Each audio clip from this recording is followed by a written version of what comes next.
What up? What up? What up? It's your boy JB coming right back at you. Welcome back to the channel.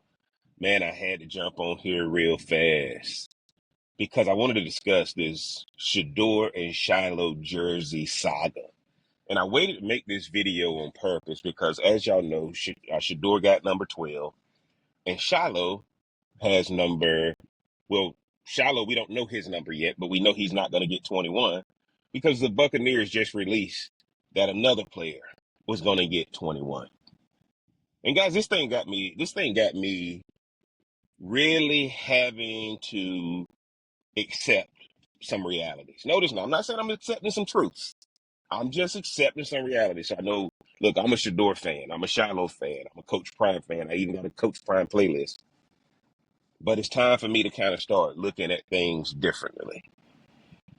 Why am I telling you guys this? Shedeur and Shilo need to thank their father daily. Is this why Deion got involved with football early on when they were children? Is this what was happening to Shedeur and Shilo and Deion saw it when they were kids? Now Deion has told a story that, he got involved in it because, the coaches didn't know what they were doing and all that kind of stuff.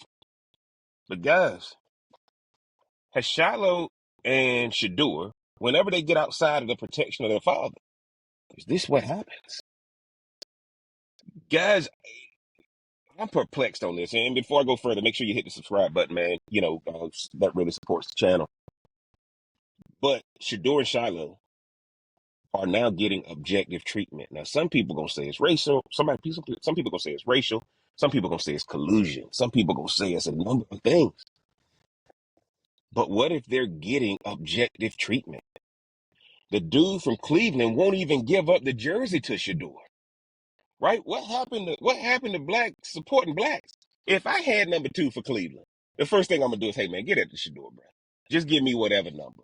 But do y'all see how that guy's acting over the jersey? That guy said, I ain't giving it up.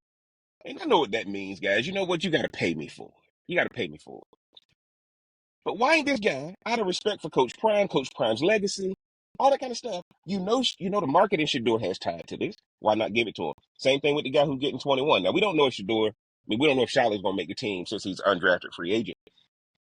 But guys, all it took me back to was, is this objective treatment, or are they trying to break Shedeur and Shilo? Then I thought about it. Y'all remember when Cam Newton got drafted and Jimmy Clausen had number 2? Y'all ever heard Cam tell that story about the jersey? Jimmy Clausen wanted, $1 million or something like that for the jersey? And Cam was like, nah, bro, I ain't going to pay you that. And then they ended up giving Cam number 1, right? Cam said, I'm going to make sure nobody in Carolina cares about the number 2 again. Now, we know Cam was a Heisman Trophy winner, all this good stuff. But guys, what if all of a sudden Shedeur don't have that dog in him like Cam got? Now, I'm watching the videos of him working and that kind of thing, working out. But this is probably when you need a mentor like a Cam Newton, because Cam Newton didn't get number 2 coming out of Auburn. He had to stick to number 1. And now we know Cam Newton more is number 1 at in football versus number 2 at Auburn. Guys, Thomas Sowell, if y'all do any conservative politics and that kind of thing, older black gentleman, considered one of the wisest people out there, he made a statement. He said, and I think it was credited to him. If it's not credited to him, I apologize up front. He made a statement, guys. He said, if you've been given preferential treatment so long, equal treatment feels like discrimination. Let me repeat what he said. If you've been given preferential treatment so long, equal treatment sounds like or feels like discrimination. Coach Prime has been the protection for these 2 boys for a long time. Y'all notice Shedeur Sanders Jr. with SMU and that kind of thing. Deion wasn't involved with it like that. But Deion is the source behind Shedeur and Shilo having value at the level they had it. Once Daddy decides to stay at Colorado, and now we're getting objective. And let's just say they picking on them. Let's just say they trying to break them. Shouldn't the talent supersede? Right? I can make it with my dad coaching me. I can make it without my dad coaching me because talent should transcend. Guys, I'm a little bit concerned. I'm a little bit concerned, and I'm going to get in trouble for saying this. I want Shedeur and Shilo to make it so bad. But I'm afraid that without the protection of the father and without the narrative control of well-off media, I don't know what these boys can actually do. I started going back and looking without the protection of the father and without the narrative of well-off media. How do we know Shedeur and Shilo? What do we know of them outside of those two entities? And I think this is a hard time to figure that out because it's so many of us that want to see these two kids grow because we watched them in the reality channel. I mean, the reality show. We've watched them grow up. We're all Coach Prime fans.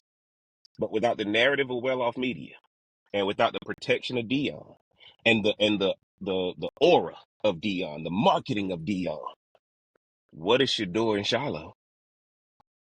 Guys, I'm worried about them because this objective treatment, because the NFL can treat you however they want to treat you if you want to come into their business. Objective treatment is coming across as discrimination. But at the end of the day, guys, I don't know if they just trying to let us know what they already know.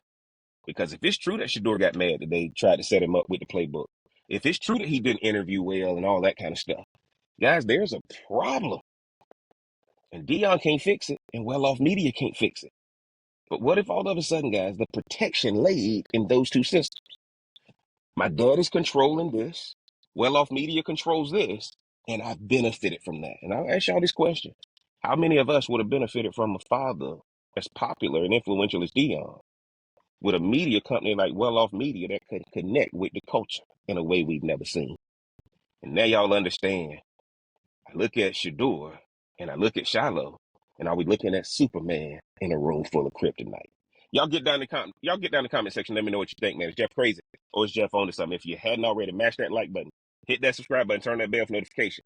Until next time, I'm gonna holler.